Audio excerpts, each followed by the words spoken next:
Jason from Earthsource Minerals. It is Monday, February 18th, 2019.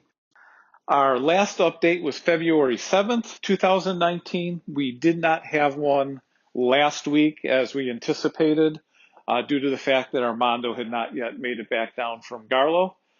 He did make it down this weekend to the office compound, and he was able to upload one of the videos that he had put together for us. So we will be sharing that in today's update. Earlier today, he was also able to give me some supplemental updates with the progress since that video. The video itself was taken last Friday on the 15th. We had a lot more video to share from the last probably 2 weeks that Armando has been out there, but we felt we've progressed so far beyond those issues that there's no reason to share the video on it. There was some good interviews that Armando had put together with Ruben, our chief mechanic, at one point while he was struggling with the two excavators. So we may share items like that in the near future. And we do have some additional video that has already been put together, but has not been uploaded from Liberia yet. We're still waiting on that, but we didn't want to wait for that to put this update out. So we do expect to have another update later this week as soon as the remainder of the video makes its way to me. In the meantime, let me bring everybody up to speed with where we were at since the February 7th update. On the February 7th update, we were able to get the idler wheels in from Ghana after a full month of waiting for those to arrive. The 345 excavator had been broken down on the road into Garlow, probably 20 miles from Claim 19. And it's just been sitting there with ESM security waiting for the idler wheel to come in. During that waiting period, Ruben was continuing to work on the 330 excavator that was already on Claim 19 site for several months now. And when he first arrived, just to remind everybody, we were on our third swing motor. The swing motor is what rotates the cab and the bucket around the tracks 360 degrees.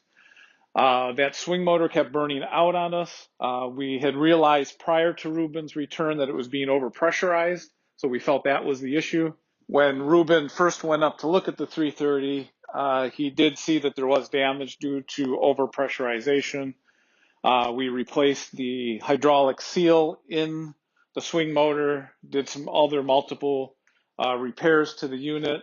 Ruben told us that there was damage done to the swing motor while we had been using it prior. But at this point, we just needed to move forward, use the unit as long as it would operate. And then when the swing motor would eventually die on us again, then he would properly repair everything. The other option to that was to repair it correctly immediately and be down for 1, 2, 3 weeks as he went through it. And obviously, we're pushing to make progress. So it was during this time where the 330 was operating that we were able to get our upper and lower dams rebuilt so that we could pump out the pit. And we also started to put in the tier system for the wash plant in the original location where we had wanted to install it, which was north of the upper dam. So it was just before the last update on February 7th where the 330 was working to put the tier system in for the wash plant when the swing motor burned out again during the course of that. So let's temporarily put on hold the discussion of the 330 excavator. We'll get back to that after the video. Our 345 excavator, which had been sitting out on the road into Garlow, waiting for the idler wheels to arrive from Ghana, had finally arrived at Garlow Claim 19 as of the last update. One item that I was not aware of in time to include in the last update was that while that 345 was tracking the last few miles into Garlow, the engine shut down. And we had just rebuilt that engine towards the end of last year prior to tracking the unit down from the Henrytown site to Garlow. and it had been running very solidly during that whole trek. So we weren't quite sure what had happened. Ruben and some of the mechanics popped from claim 19 over to where the 345 had made it and pulled the top end of the engine off, and Ruben discovered that one of the cylinder valves had broken. It didn't do any damage to the rest of the interior of the engine, which that's not always the case. We had some other valves in stock, so he was able to reinstall a new cylinder valve, put the engine back together, and obviously the 345 made it safely to Garlow Claim 19. So that is a quick review to catch everybody up as of the update on February 7th. So I will spend just a few more minutes here before we start Armando's video to lay out some of the details of progress since the last update and to put Armando's video into greater context. We had our wash plant components all up at the Garlow site for weeks at this point, and a few people had been asking why the wash plant hadn't been installed yet while we were waiting for the excavators to be up and running and the pay gravels to be stockpiled. And we've been pushing forward on getting the wash plant set up for quite a while. We initially tried to move forward with setting up the tier system, utilizing our CAT 420 backhoe when that arrived several months ago at the site. We obviously couldn't remove any of the large trees, and we had a hard time removing any of the brush from the area using the backhoe. It just wasn't large enough, didn't have enough power. But we tried to cut some of the tiers in so that we can install the retaining walls, since we had all of the logs cut and ready to go to put up the retaining wall for months at this point. The backhoe just was not sufficient to properly cut in the tiers. There was a lot of large boulders that were in the soil that the backhoe could not pull out or remove. So we couldn't progress the preparation of the tier system any further until we had an operational excavator to perform the work. And even once the tier system is in and we're ready to place the wash plant, we definitely need to have an excavator in order to place the trommel up on the top tier and to properly place the jigs on the tiers that they belong on. The backhoe doesn't have the power or the reach to do any of that work. So even if we had the tier system in prior, we couldn't have set the wash plant up until an excavator was functional in order to place each piece. So the first job we put the 340 excavator to work on upon arriving on the site was to complete the tier system where the 330 left off. And during the course of that, we were moving some large boulders out of the way, and the engine shut down on us again. Fortunately, Ruben was on the site working on the 330 excavator to get that back up and running. So he quickly hopped over and diagnosed the engine and determined that another cylinder valve had broken. So they proceeded to take the top end of the engine off, and in fact, one of the other cylinder valves had broke in a similar manner to the first one. We had another one in stock with us, so he immediately replaced it, and he took the time to go through and measure all of the tolerance specs of the cylinders, the cylinder valves, and some of the other important components that he could access with the head removed. He determined that everything was within spec, that the job our mechanics had done last year without his supervision when we rebuilt the top end of that engine was actually very well done and was not the cause of the breakdowns. So once the engine was all back together, he ran some further diagnostics and determined that the fuel injectors were overpressurizing each cylinder. We had just put brand new injectors on the machine when we had rebuilt the top end of the engine, but apparently the CAT dealership did not properly calibrate the injectors for our model engine.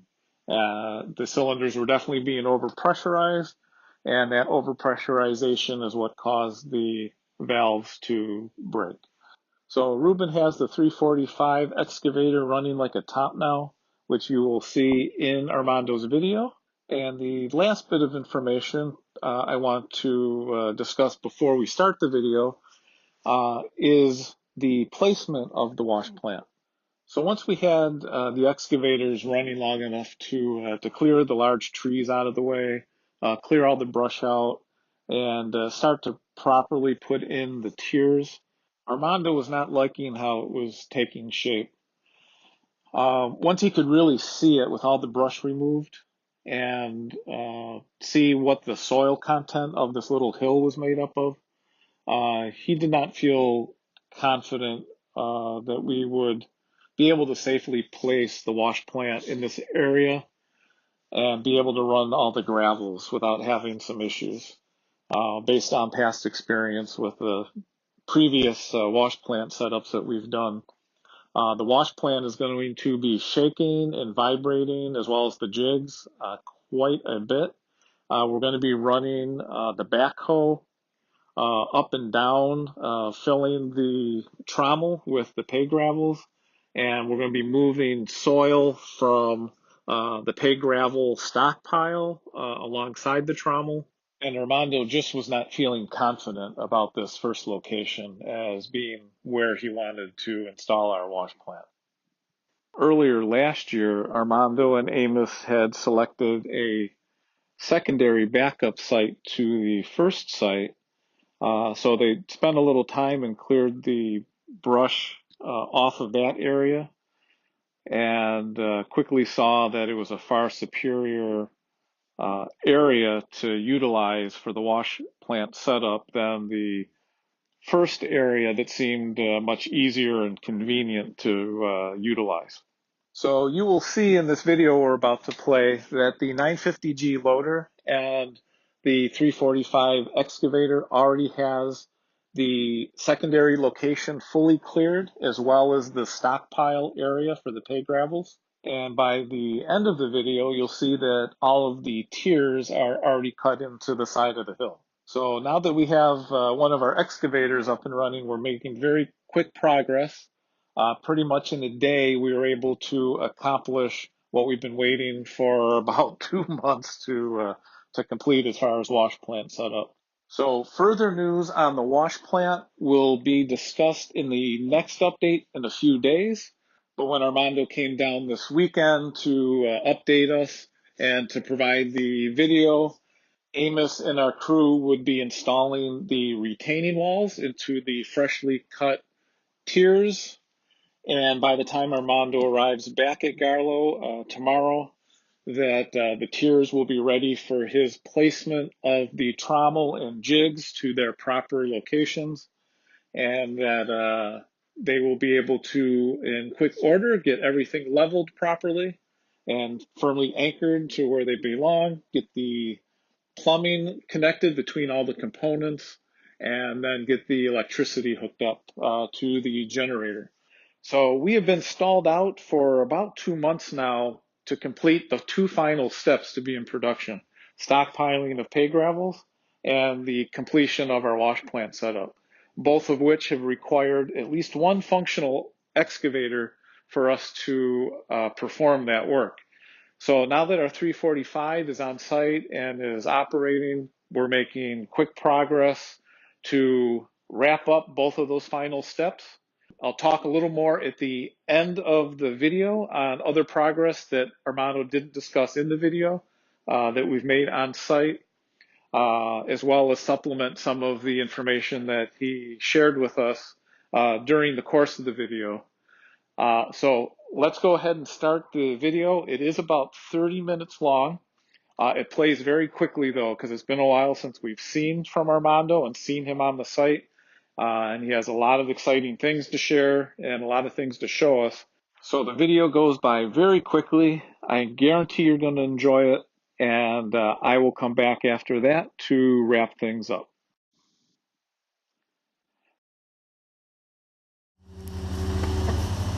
All right, Friday, February 15th. We got in maybe like an hour or two ago. So here we go. 3:45. So we waited that few weeks on the idler wheel. We got that installed. We blew the valve in the engine on the way up. We did the repair on that and blew another valve. So Ruben recalibrated all of the injectors and now it is running great. I mean, it is running real nice. We get the 950 out. So right here, they're clearing the area for the wash plant. So I know a lot of people were asking, you know, why is the wash plant not set up? It's been up here for a while. Well, this is why. I'll go down to the bottom side so we can get a look at it, but you'll see the shelves on the bottom, and then what we'll do is tier into this hill. So we'll start at the very bottom with the bottom jig and then tier up into the other ones. We just refired the pump back up. So let me get down to the bottom and oh man, look at that thing running. So smooth, so good. Ruben's still working on the 330. That has maybe the rest of today, maybe another day, you know, depending if anything else is wrong with it, but he's, you know, working through it slowly to get on the hydraulics so that once it is repaired, it's final. Oh, it's nice to see that thing running again on a site, not just tracking somewhere. Oh, it sounds great. Sounds real good. There's Amos and JK and Joe. We get down here. We'll try to swing down to the bottom side. So there's a 330. Ruben's working on.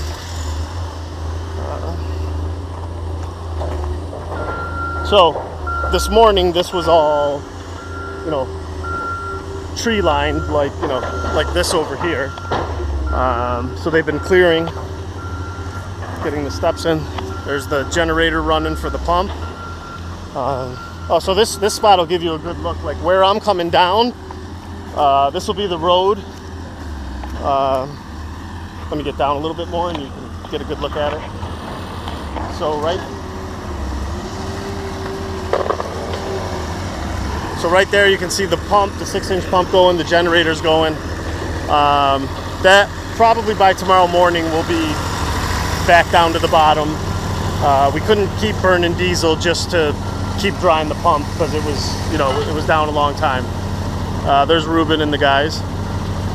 So this road right here coming out of the pit will come up with the truck. The truck will come up and around and dump up on that top shelf where we were just standing. And the bottom jig will be right here where these trees are.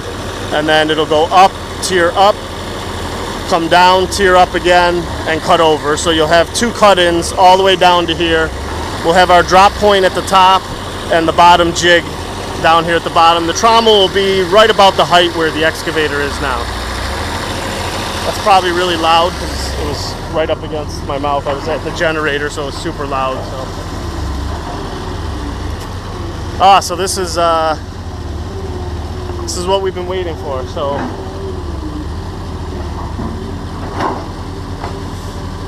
you know, it's good timing because we'll have all of today and probably into tomorrow morning to finish these tiers while the pit dries out. You know, while we get the water back out of the pit. You know, it just didn't make sense to keep running this generator every day for weeks on end while we were waiting for parts. So, you know, the water's always running in the gravels below the dam. So we just let it trickle back in and do that. But that's huge right there. Oh, man.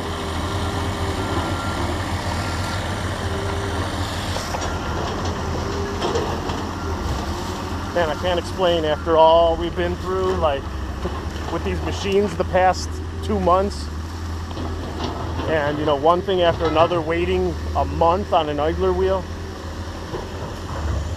Sounds ridiculous, but that's just what it is. To have that thing running the way it is right now and sounding how it's sounding right now is, wow, super encouraging. And that thing can, you know, that's going to do some damage here. So in a little bit, I'm going to be walking over to claim 50 to meet with Bokai, our partner there, to settle some issues. You know, he's obviously very anxious. He's been holding that claim for us for a long time. A lot of people are putting pressure on him. So I just need to go talk to him. All right, it's a good look at the flow from the electric pump. Jacuzzi, greasing the bearing. Water's already dropped about 6-7 inches since I've been here, so good shape.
So it's still having some load issues, but Ruben just wants him to test it out to be sure the brake is holding under full load of the scoop.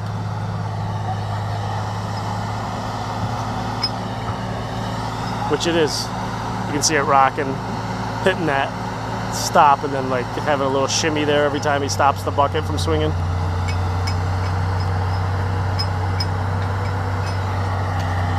All right. So right now we're out at a claim I don't think anyone's seen before.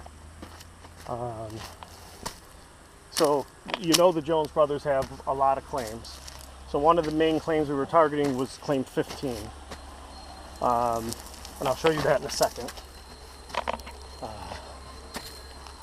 So let me tell you the whole story of this area here and what's happened in the past 2 days and how things are just always turn in our favor right when we're picking up and machines are starting to go. Okay, so this is claim 14 here. Over on the other side of the rope is claim 15, and I'll take you there in a second. So this is 14, and this is where FM was working.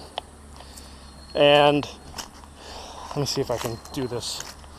The flow of the Garlow comes around the other side of that mound. It turns sharply here around this tree, comes back, and goes into 15. Okay?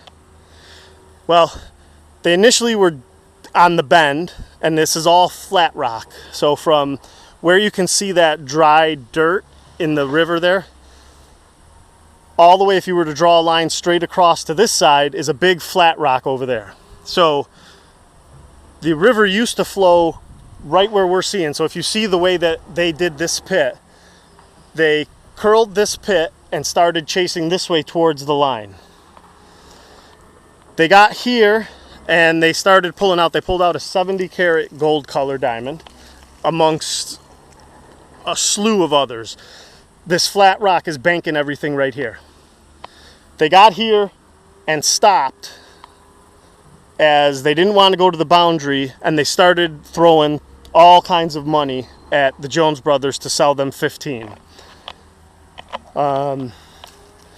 They never agreed to sell because FM didn't want a partnership. He just wanted to buy that claim.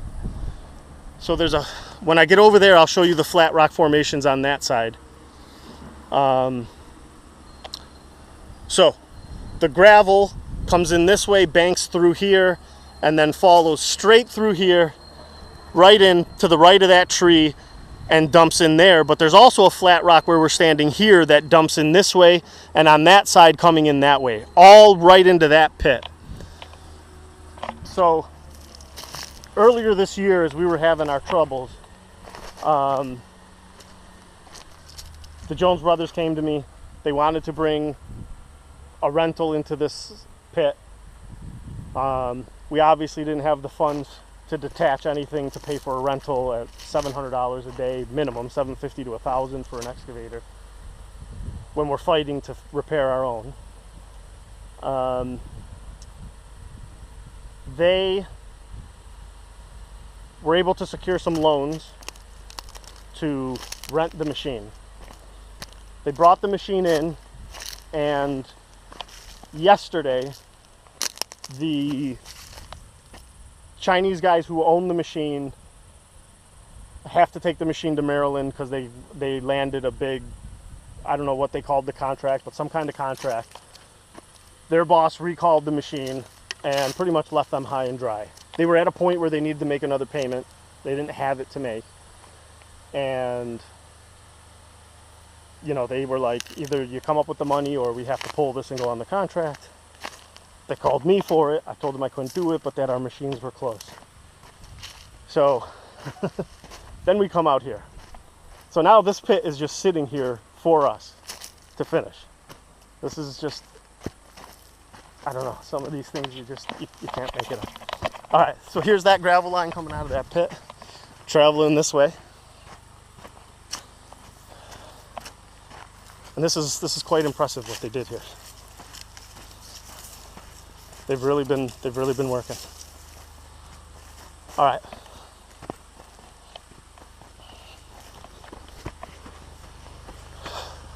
All right, here's a good look. Here it is coming in. That flat rock straight across with that tree, straight into here, all flat rock into here to here. So you have a river that horseshoes way out, but its original flow pattern was much closer, much tighter, and it's just kind of eroded its way back out. Now here's 15. Here's where the pit, how the pit sits for us today to come in and finish this pit. All right. There it is. So on this side, the excavator was sitting on the sands. Boom fully extended down into that hole, still was not touching gravel. On the far side where you see so this rope is the border, the boundary between FM's claim and the Jones brothers' claim. And this has been here for years because they've had a lot of boundary dispute here because they're trying to swindle them out of this claim. Where you see the little red pump and that stick sticking up, the gravel is about 1.5 feet from there. So they're basically on the gravel there. Up above that, when they were shelving off, there's a flat rock up there that pushes down and slides down. They took 14 pieces just the other day off of that. Nothing big. The largest one was 1.5 carats, but that high up on the flat rock is remarkable because everything's going to be down into the deepest spot. So you have a flat rock, pushing this way, you have a flat rock coming in this way, and then you have a bed-fed different type of rock over there pushing in this way into this pit. And this pit is ready. Where that stick is in that pump, we could bring our excavator here today, start digging that gravel and start jigging it out and put together a parcel. This is, you know, the amounts of money that the guys who did the work over there were offering these guys for this claim. And it was part of, you know, it's part of what the Jones brothers hold. They have those 32 claims. This is one of them. This is one that we had targeted for very soon, because I knew some of the backstory with this, the rocks. He's currently 2 claims over, finishing the work there, and now that they've exposed this pit, he's going to come in and finish the trailing into the line. He didn't want to finish coming into the line because he didn't want to expose and show them that the line ran right into their claim from there to here. But he was throwing some really big three-figure, you know, multiple, you know, a lot, you know, well in excess of 200,000, 300,000 for them to sell him this pit. So 345's running today. 330 will be running in a day or two. Pull gravel's on 19. Pull gravel's here. This is going to be a great dry season. Gravel's coming out of, this is 1-5. Gravel's coming out of 19, 15, 50, 40, 41, 42. I'm still extremely confident that all of those gravels will be up this dry season. And our biggest problem is just going to be, how do we wash them? This is, you know, when things like this happen, you know, as badly as we wanted this, as much as they knew we wanted this gravel,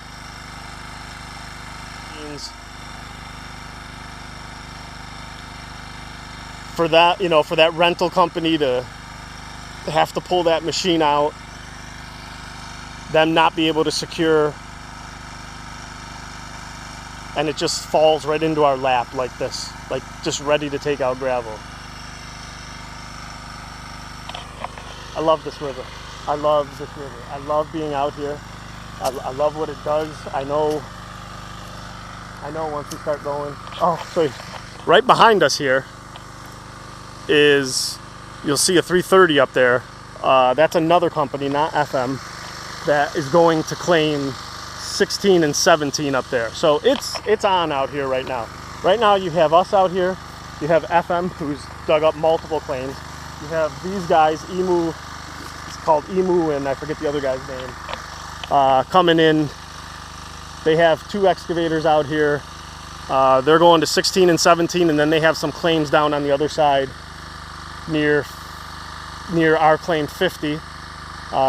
This is the group that had offered Bokai $250,000 to work on claims 50, 40, 41, and 42, the claims that we hold. That obviously he turned down, but you know, he needs to see us moving towards 50. He needs to see us moving towards 50, and we have to get there. So I'm hoping the 330 has a good result today, but this is, I really don't know how to explain like what happened today. And you know, when he called me last night and I told him I was coming out, and he started telling me that they pulled the machine out, and yeah, so here we are down in the pit. See all these sands and gravels. I mean, this is a pretty deep pit.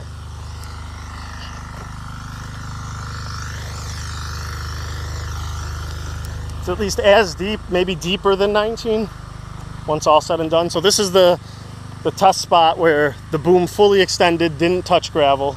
So we're probably I don't know, maybe 15 feet? No, maybe more than that. 25 feet to the gravel. And then down on this side. So here's a good look at the whole pit. So that gravel line, in essence, runs in right through here. Meets up with the flat rock here, that way, coming in this way. And it shallows out here because it starts to, like, this would be the, you know, where it meets up with another rock that's holding all that gravel in here. So that one is, you know, pretty much on gravel, that far hole. And then up top to the gravel on that shelf is where they found the pieces, which is absurd. So this will have to be cleared back to expose the gravel, and then this will have to be cleared back as this gravel is going to push up and behind this hill here. You know, they were trying to rush and just get in on some gravel and you know, just start washing and pulling dime. But this is really the kind of pit like 19 where you just start pulling gravel, you start jigging it, and you start putting together parcels.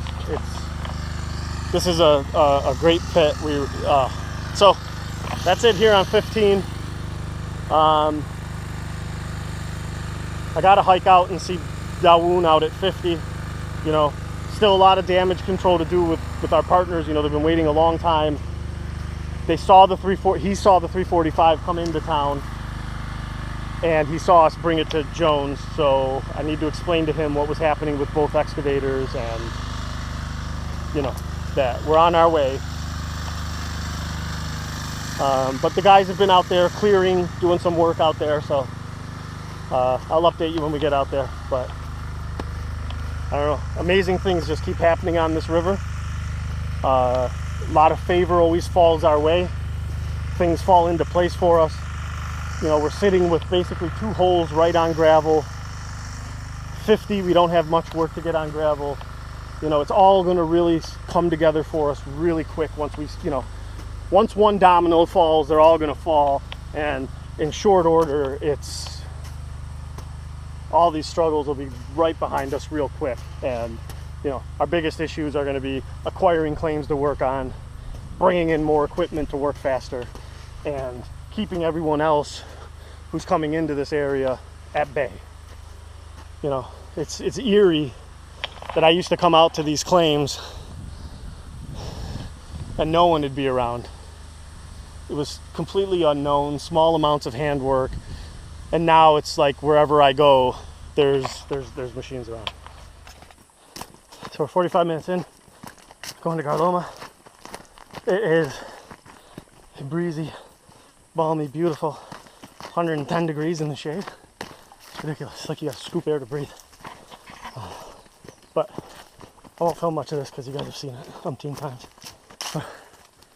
We got Fambolet, Pico, we got Johnson, we got Morris, we got Benny and Todd. So we're heading in, meet with Bokai, see how Mitchell's doing with site prep, housing for the site here, getting everything ready to go. Fambo, what do you say? Yeah, we okay with the trip. Just going to go inspect the other side that we want to base. Yeah. So it's a down place. Dawoon. Yeah. You know what I mean? It's my security ball. Henry Johnson. Yeah. Yeah. Let's go, guys. My security brought security. Alright. That's it. We're out. We're walking. These are locked? That's all right.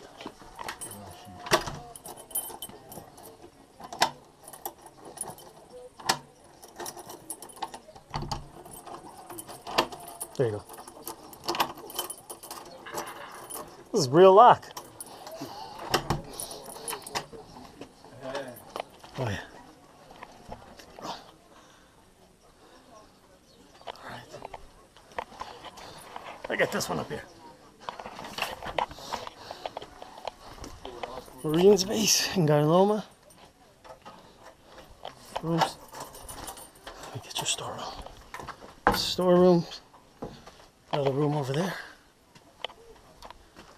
Who's there? There's Marine. What do you say? The phone booth.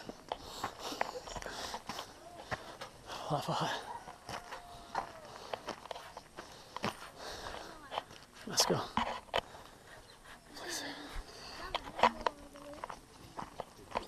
this way.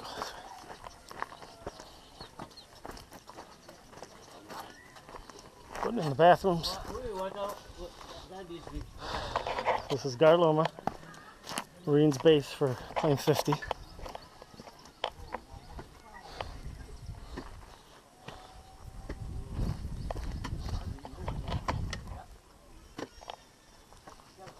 For real.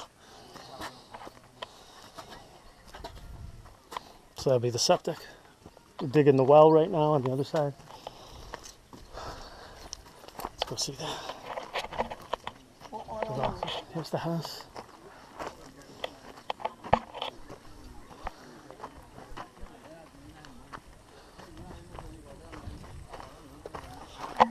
Let me go see the well real quick.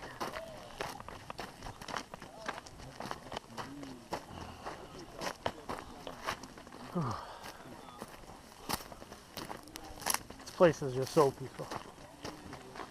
So peaceful here. So over here, we're digging the well for the community.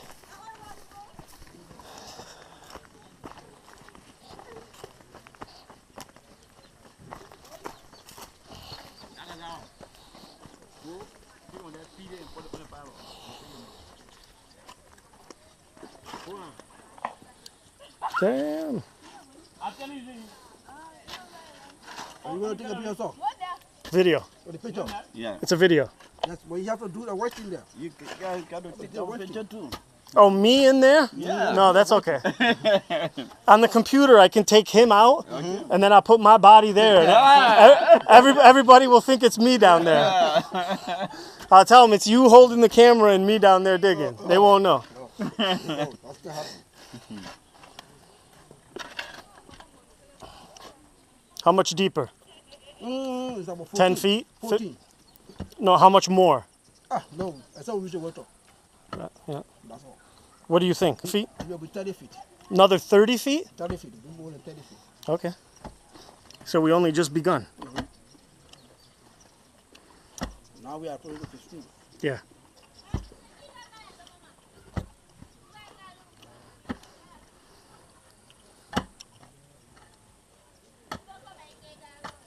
We see some samples. Should we jig this? Yeah. Don't tell us something. Yeah. Maybe the big one's right down here, right here. I'm telling you. We're doing all this work everywhere else, and here it is the whole time. To start working for you, go in there. Right.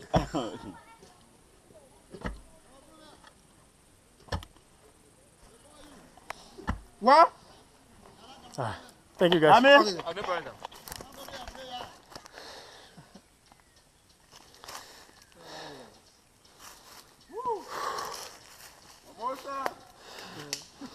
The bark is slippery. Some of it is breaking away. Be careful.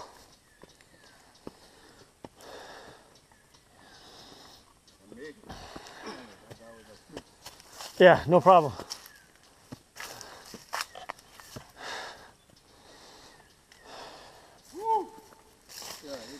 Yeah.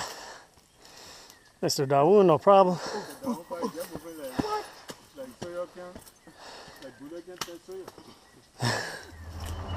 Back at 19. Almost didn't make it back from the hike. Almost had a serious heat stroke, man. It took me a good 40 minutes to get my body back to normal when I got back. So the pump's been pumping for, I don't know, 4 hours, 4.5 hours. And it's dropped considerably already. This was all covered in before. It was up to about these ridges, so this will go down quick. 345 is running like a champ.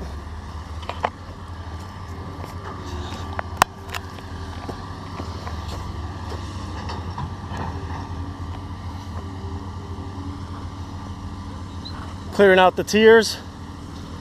So he should have all the tiers set. You know, it was just one of those situations without without an excavator, there was nothing we could do. They were holding up everything. But now they keep running. We will run through everything so quick. This will be set up by the time the pit is dry. As soon as the pit dries out, we'll get back in there.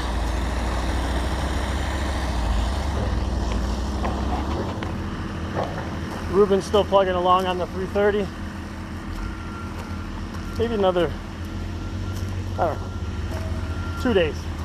That's a real just technical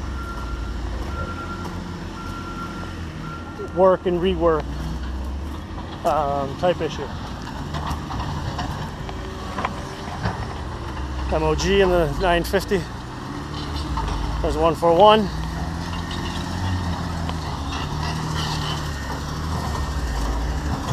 What do you got? Tell me what's happening. I got no energy. Right now we're cleaning the area for the set of the trauma. Yes. That's what we do right now. Yeah, try to make sure that cleared up properly. That's the result. Clean the area. I want to set the heat. Go down that way. Clear properly. Yep. Make it very smooth. Oh, too happy to see everything running. What? It's been a long time.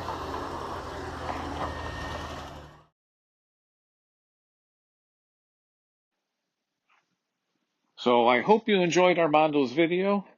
There was a lot there to digest, and I will just take a few moments to touch on some of the key points and expound on them. There's a lot more in the video that we'll flush out more in the coming weeks. But for now, some of the important items regarding the 330 excavator. You saw that Ruben was making great progress in the video on that. He was actually doing some load testing along the river to make sure that the swing motor and all the different hydraulics he's had to work through is working properly. He still has a little bit more of all the systems to work through.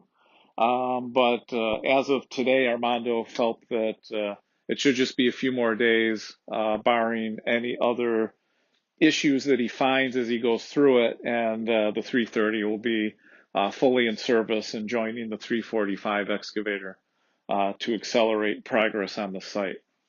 Also, over this past weekend, the 345 excavator, once it finished the tier system for the wash plant, moved down into the pit. You saw in the video that the water level was still pretty high in the pit. As Armando had explained during the video, he had the water pumps turned off to stop our diesel burn rate when he saw that both excavators were having issues and time would be needed to get those back up and running.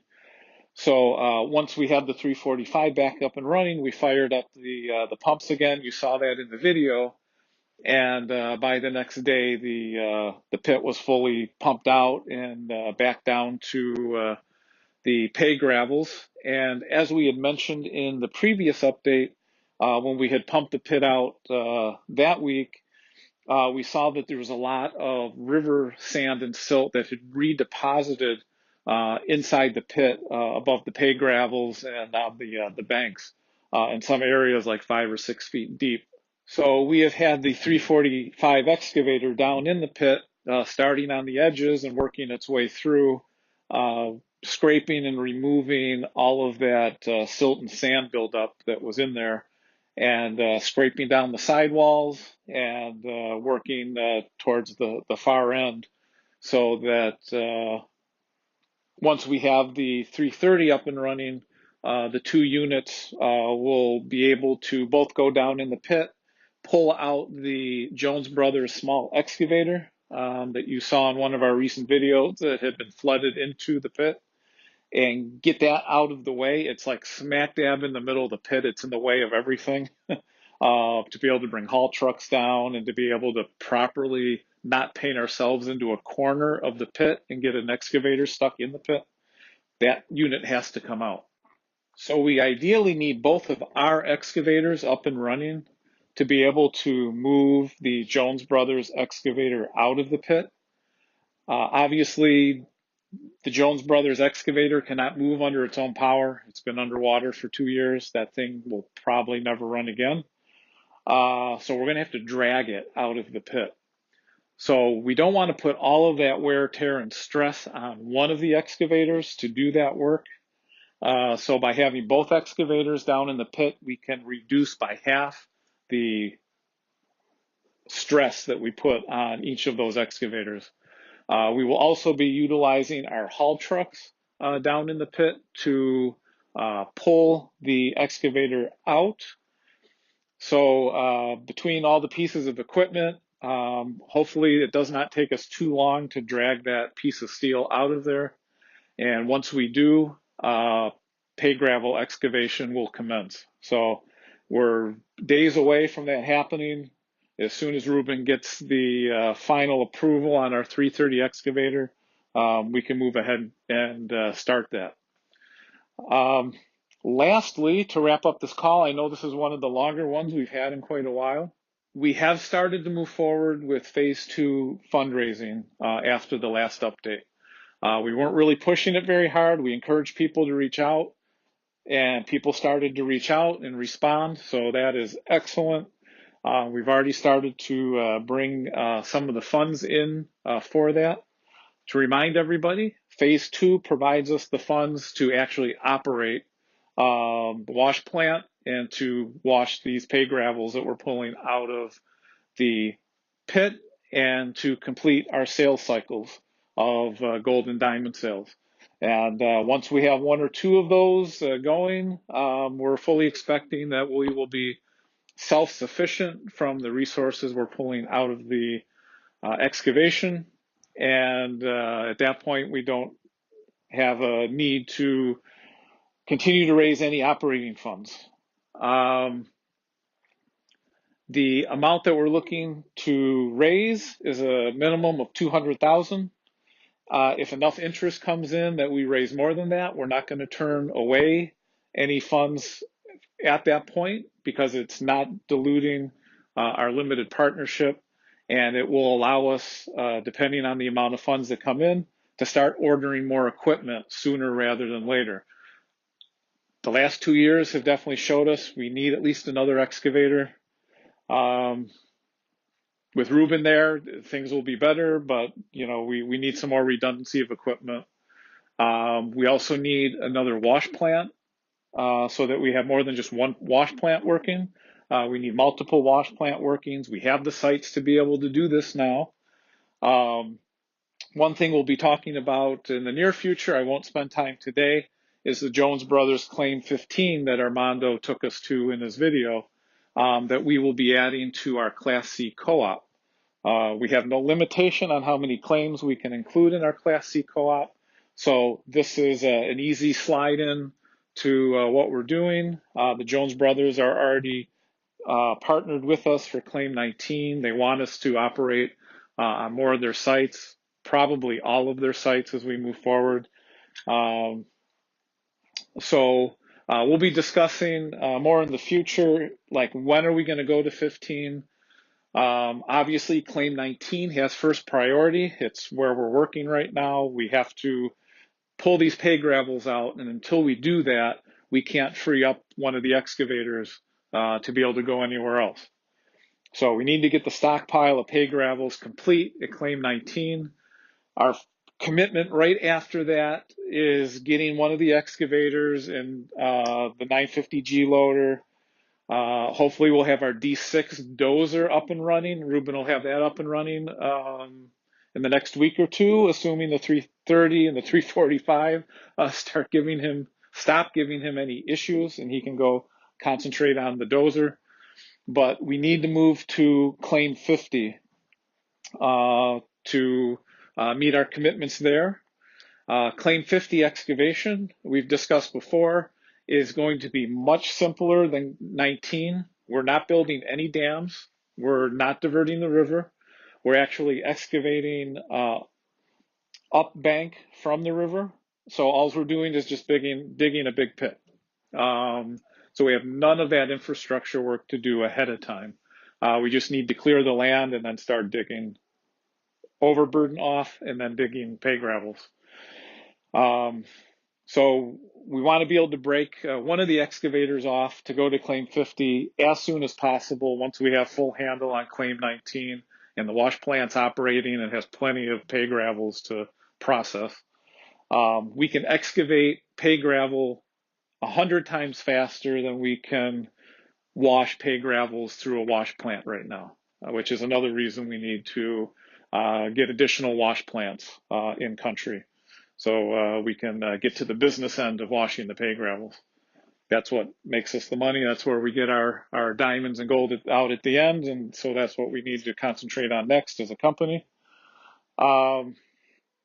So we encourage everybody, please fully engage at this point for phase 2 funding. We're still offering the same incentives as we have been for phase 1. And that's a 3x incentive on any joint venture funds that are brought in. We also have, for those that can't come in as a full junior partner, we have a modified. I won't get into details on that. Please request the executive summary on that if you haven't seen it yet. That information is all there for you. Just pop us an email. We'll send you out the documents for your review. We are still offering full matching finder's fee for those that can't invest on their own right now, but you have somebody that you feel is qualified to join with us in this endeavor, and up to $100,000 new funds that are brought in through a referral, we will match the same dollar for dollar amount in your own joint venture contract. Any amounts that exceed 100,000 in capital, if we have somebody like that, will still receive a finder's fee, but it will be at 10% instead of 100% matching. So we're still offering those incentives for people to assist us in bringing in the last of the funds that we need to operate the Garlow Claim 19, Claim 50 site and move us to self-sufficiency through our own production. So that pretty much wraps things up for this update. We are planning on having a subsequent update later this week with some video that Armando has already taken. It may just further the update that we've given today. I haven't seen the video yet. I don't know what's on it. So we may have already discussed what's on the video at this point. But also by the end of this week, Armando plans to be coming back down from Garlow with news of where we're at, hopefully with wash plant functional and stockpiling occurring. So thank you everybody for taking the time. I know this was a long update, but it was a good update, and progress is actively happening. So great to see that in the video. Thank you, Armando, for sticking it out. Armando's been back there since early November, and it's been difficult, but you can see even during the downtimes that he has had waiting for equipment, that he's always active, he's in the communities, always pushing for our best interests and for the benefit of the communities. So we look forward to Armando's next update very soon, and we want to thank everybody for your continued support and prayers.